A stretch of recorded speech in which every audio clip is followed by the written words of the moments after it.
Bonjour à toutes et à tous. La vie est tellement injuste. Qui n'a jamais pensé ou crié ça un jour? C'est vrai que c'est décourageant de voir que le monde ne tourne pas toujours rond. Alors face à ça, comment on fait pour garder espoir? Eh bien aujourd'hui, on va plonger dans des textes très anciens qui, vous allez voir, offrent une perspective vraiment surprenante et pleine de force. On l'a tous ressenti, pas vrai? Ce cri qui vient du cœur, cette impression que, non, vraiment, les choses ne vont pas comme elles devraient. C'est un sentiment qui traverse les âges et qui est tout aussi pertinent aujourd'hui qu'il y a des milliers d'années. Et voilà, la question fondamentale. Ce n'est pas du tout une interrogation moderne, c'était déjà au cœur de toutes les discussions, de toutes les angoisses, vers 450 avant notre ère, et force est de constater qu'elle est toujours d'une actualité brûlante. Alors, pour commencer à trouver des réponses, on va voyager un peu. Retournons à la source. On est à Jérusalem, aux alentours de 450 avant notre ère. Et l'ambiance, elle est au découragement le plus total. Les gens observent ce qui se passe, ils voient l'injustice partout, et leur foi, elle commence sérieusement à vaciller. Ils ont l'impression que le monde les a tout simplement oubliés. Et c'est là qu'intervient le prophète Malachi, avec une première partie de réponse. Mais attention, il ne s'agit pas d'une simple consolation. Non, c'est un changement total, un recadrage complet de notre perspective sur ce que le mot jugement veut vraiment dire. Et ça, c'est le point de départ essentiel.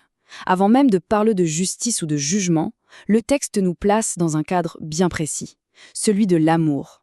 La vision de Malachi, ce n'est pas celle d'un juge froid, distant, mais bien celle d'un père qui aime. Tout par-delà. C'est vraiment ici qu'a lieu le grand basculement.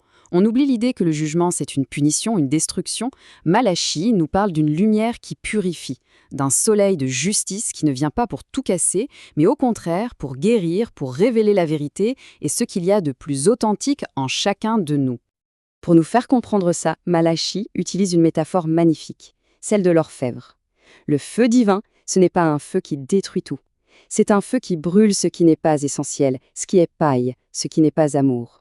C'est exactement comme l'artisan qui passe le minerai au feu pour enlever les impuretés et révéler l'or pur, brillant. Ce qui est vrai et beau est magnifié, pas détruit. Bon, ça, c'était pour la purification de chacun. Mais on va maintenant élargir la perspective, passer à une vision beaucoup plus grande, une vision presque cosmique qu'on retrouve dans les psaumes. Parce que la question, c'est quel est le but final de tout ça? Le but ultime, en fait, il est immense. Il ne s'agit pas seulement d'arriver à ce que les humains s'entendent bien, non, non. C'est toute la création, les rivières, les montagnes, la mer, tout, qui est invité à une sorte de célébration universelle, une harmonie totale entre absolument tout ce qui existe. Mais bon, soyons un peu honnêtes, ce rêve magnifique, il contraste de manière assez violente avec notre réalité de tous les jours, non? Une réalité souvent faite de conflits, de divisions, d'injustices. On est assez loin des montagnes qui chantent de joie, il faut bien l'avouer. Du coup, la question se pose, est-ce que tout ça, ce n'est qu'une belle utopie, un vœu pieux pour se donner du courage?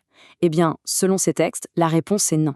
Parce que l'espérance, ce n'est pas un souhait un peu vague, c'est une attente pleine de confiance, ancrée dans la conviction que la promesse sera tenue, tout simplement parce qu'elle l'a déjà été par le passé. D'accord. Mais alors, en attendant cette grande harmonie, on fait quoi? On reste les bras croisés à attendre? Absolument pas. On aborde maintenant la partie très concrète de cette réflexion, l'appel à un espoir qui est actif, qui s'incarne dans notre vie de tous les jours. Alors là, pour bien comprendre ce qui suit, ce petit point de contexte est super important. Quand l'apôtre Paul critique les oisifs, attention, il ne vise pas du tout les personnes qui cherchent du travail et n'en trouvent pas. Non, il s'adresse à un groupe bien précis qui, pensant que la fin du monde était pour le lendemain, avait tout simplement décidé de ne plus rien faire. Et voici l'idée centrale, une idée d'une puissance folle. Le travail, c'est l'amour rendu visible. Autrement dit, notre labeur de tous les jours, peu importe sa forme, ce n'est pas juste une corvée. C'est notre manière bien concrète de participer, ici et maintenant, à la construction de ce monde plus juste. C'est notre façon de rendre l'amour tangible, réel. Il nous reste une dernière pièce du puzzle à assembler. Comment on fait pour maintenir cet espoir actif quand on fait face à la souffrance, à la persécution même? La réponse, on va la chercher dans l'évangile de Luc. Alors là, à première vue, cette promesse a l'air complètement contradictoire. On se dit, attends, comment ça? Comment peut-on être mis à mort sans qu'un seul cheveu de notre tête ne soit perdu? Ça n'a pas de sens. Ça nous force à chercher une signification qui va plus loin.